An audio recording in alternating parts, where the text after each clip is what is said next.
Hey everyone, welcome to the Game Week 30 preview video. Um, Forged in Fire here. Just took a 4-point hit, so my rankings can be a little different than I showed in the review video. I'll show you the two transfers that I made and go over what the team looks like going into Game Week 30. Please don't forget to like and subscribe to the video, and we'll get started right away. First off, Juve's got a really good fixture this week, coming off a really disappointing Champions League game yesterday where they got beat 3-0 against Villarreal. And as a Juve fan, that's really crappy. But if you own Juve players in fantasy, this is kind of a good thing because now they just have this and a maximum of 2 more Coppa Italia games to worry about. So they're just going to be focused on the season. They're going to be focused on keeping a top 4 spot, pushing for the titles probably out of the question. You need a lot of things to happen and rely on a lot of results for that to happen, but they definitely are in a top 4 fight right now.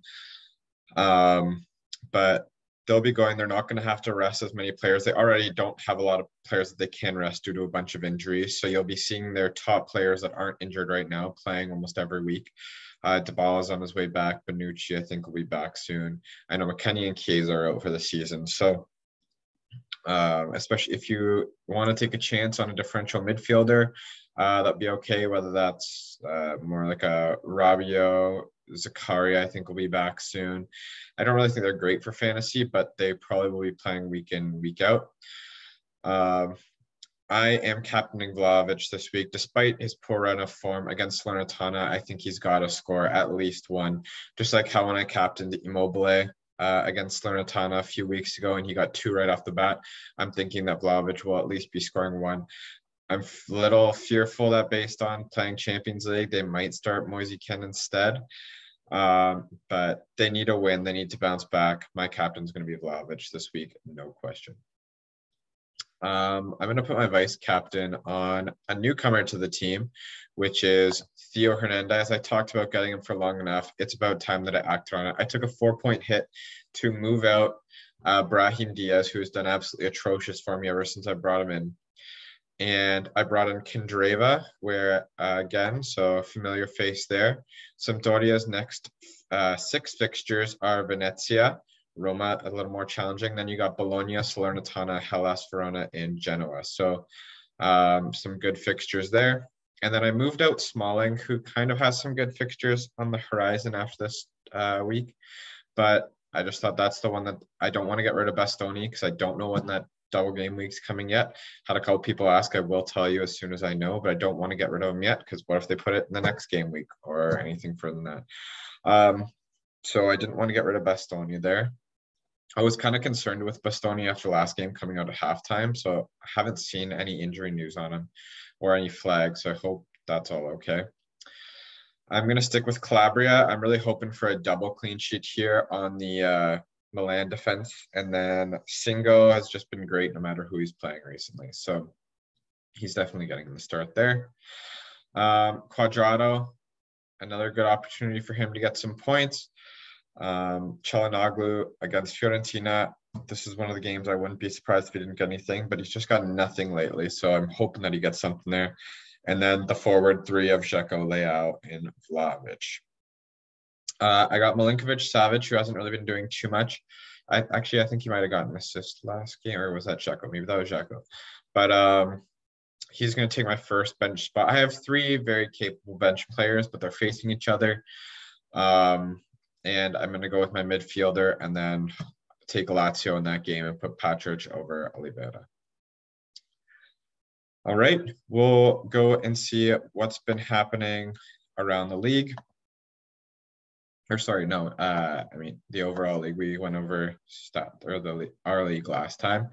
Singo is being brought in heavily, along with some of the Verona players that are playing well, and Simeone Caprari. Scamacca has been doing really well, but that's not just this past week. And Oshim Henna starting to gain traction again, which makes sense. I believe he got 2 or 3 goals last game. Zakanji, Raspadori, Çalhanoğlu, João Pedro, and Tammy Abraham all being brought out.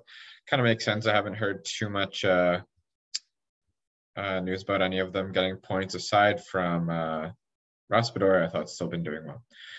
But other than that, these were the last game week best team.